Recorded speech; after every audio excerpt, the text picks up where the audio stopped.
Hello again, everyone. Scoons Comics here with another exciting, oh so thrilling, comic book review of a series part 3. Yeah. Okay. Secret Origins, the third installment of the wonderful, wonderful series from DC Comics from the 80s. Criminally underrated. You guys need to read this. You need to own this. Hold it tight. Love it. Here's the next issue. Secret Origins 27 featuring Zatara and Zatanna. I don't have much to say about this issue. This is not two of my favorite characters. The only thing interesting about this to me was that whoever the original creative team got swapped out. Apparently at this time a lot of DC creators were throwing homages and hidden cameos to characters that they did not have the rights to. I assume that'd be Mandrake the Magician in this case. But pages were scrapped, the original creative team fired, new team installed, they told this story. It's okay. Again, these characters are not my favorite, so there you go. You have to skip one of the issues. This ain't the best. This one's interesting. Secret Origins 28 featuring Midnight and Nightshade. These are both quality comics characters. Midnight is a Jack Cole creation, creator of Plastic Man. Midnight is very much a knockoff, a clone of Will Eisner's The Spirit. The Spirit is amazing. Midnight, not so much. I don't think he ever featured in any DC comics, really. Nightshade, this issue is interesting. Easy for me to say. Because Rob Liefeld has his debut as the artist for DC Comics here. His first DC work right here for Nightshade. His artwork looks completely different from stuff that he would do much later and gain much more popularity for. Rob Liefeld, of course, creator of Deadpool, Cable, and all kind of muscle-bound, weird-looking people. But I like them all. Anyway, here's Nightshade. Yeah, interesting book. Pick it up. I love this one. This is one of my favorites of the series. Secret Origins 29 featuring The Power of the Atom, Mr. America, and the Red Tornado. Power of the Atom I enjoy because it's Roger Stern as the writer. This is his... Gosh, I think he was with Marvel for like a decade before this. Came over to DC. Love Roger Stern. Great writer. Mr. America would later become the Americommando. Started as a Indiana Jones type in Action Comics #1. Tex Thompson. And Roy Thompson enjoyed him, put him into several of his series. So it's an interesting little origin story. And then we have the Red Tornado, which is a comedy series, a spoof on superheroes. Red Tornado is actually a housewife in this series. Very interesting. But this little 3-issue story is done by Phil Sheldon, the creator of the Red Tornado. So an elderly gentleman at this point did a 3-page story. It's not an origin story, really, but the original creator did the story. So that's cool. Cool. Here's another one. I'm realizing now the ones I'm reviewing today are not all my favorites, but you know, in a 50-some issue series, there's going to be some that you're not in love with, but that's okay. If you're a completist, you have to have them all. Secret Origins 30 featuring the Stretchy Folk, Plastic Man, and the Elongated Man. Neither one of these guys really my cup of tea. I like the Elongated Man okay. His detective stories are kind of fun. Plastic Man. I mean, Jack Cole creation, the original stuff, the artwork is amazing. Something about the characters never spoke to me. I remember watching that cartoon as a kid and wishing that I had cable. Another interesting issue, Secret Origins 31 featuring the Justice Society of America. Interesting for a few reasons. One, this is Roy Thomas's last work on this book. He's the writer here. And he's off. The controversy here is he didn't want to leave the book. He says he was kicked off this book. Mark Waid's take is that there were no more Golden Age characters to really do and highlight, and he was removed. And the shift of the series became much more about the current lineup of the DC Universe. This issue is also interesting because it features...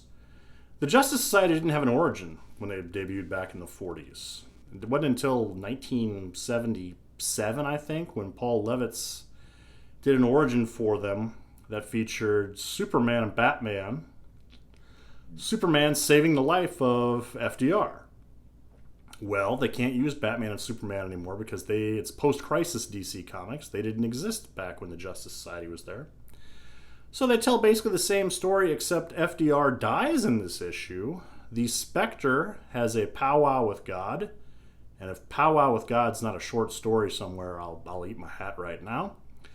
And FDR comes back to life through some bargaining. But he's not allowed, it's kind of the Moses tale. He's not allowed to see the promised land. And FDR, of course, died towards the end of World War II. So interesting that it all tied together in this issue. Very cool. Very cool. Oh, speaking of very cool, one of my favorites this whole run. I picked this issue up years before I even started collecting this series. Secret Origins 32 featuring the Justice League of America. It's also fun to say the Justice League of America, like the Justice League of America. I love that logo for Justice League. So awesome. This was cool. Peter David wrote it along with Keith Giffen. Wonderful issue. This is interesting because Wonder Woman was originally part of the Justice League. Not anymore. She wasn't around during the pre-crisis, or the... Yes, so hard to get it all straight in my head, right? Pre-crisis, post-crisis.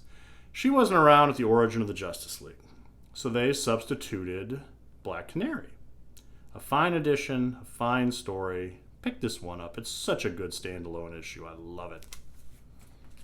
And then we got three that are not my favorite. But again, completist, I got to get them all. They switched their focus to the current lineup of the DC Universe. So all these Secret Origins now are supporting new books going out, new miniseries. Makes sense, I suppose. So we have the Justice League International characters. Hot book at the time, highlighting all these characters. They did 3 issues highlighting these characters. So we got issue 33 featuring Mr. Miracle, the Green Flame, who would become Fire, and the Ice Maiden, who would become Ice. This issue's okay. There's not bad, it's not great, it's just okay. As are these next two. Secret Origins 34, featuring Red Rocket, Captain Atom, and the Green Lantern Gnort, who's like a cat, squirrel. Bad joke that I never really thought was funny. I don't know. So it's just kind of there, in my opinion. Maybe it's somebody's favorite. Just Secret Origins 35, featuring Martian Manhunter, Max Lord, and Booster Gold. The Booster Gold story is pretty good. This is a year or two after his series got canceled, so Dan Jurgens, the creator of Booster Gold, came back, told the origin here. It's a character that I've always enjoyed, so this is a fun little book for me. Yay. This is another good story. Secret Origins 36, featuring Green Lantern and Poison Ivy. This one's all about the Poison Ivy tale. Has been reprinted numerous times. It's a Neil Gaiman story. Before Sandman started, he did this random Poison Ivy story, and it's wonderful. It's Neil Gaiman. He's very good at writing things. So yeah, if you're looking for hidden gems with Neil Gaiman, yes, pick this up. And last for today, Secret Origins 37, featuring the Legion of Substitute Heroes and Dr. Light. This is Mark Waid, I've read in interviews where he said this is his favorite issue of the whole run. It's a fun book. Neither of these characters have been anything that I've ever been thrilled with. But it's a fun book. The Dr. Light origin is interesting because it's completely new. The origin for the character from the pre-crisis days, they just completely ignore, and they just come up with something completely new. So that's cool.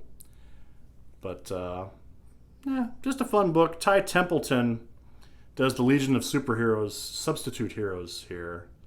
He would go on to do a lot of the DC animated style books, Superman the Animated Series, Batman the Animated Series, and I think this is the only book that I've ever seen him write, and it's a fun book, worth adding to your collection, certainly. And that is going to finish up part 3. Next week, I'm not sure if I'm going to do part 4, or I will have attended a comic show by then, so maybe I'll just do another haul video. I'm not sure. We'll see what strikes my fancy. But that's it for this week, everybody. Thank you so much for watching. Please like, subscribe, leave a comment. Thank you. See you all next week.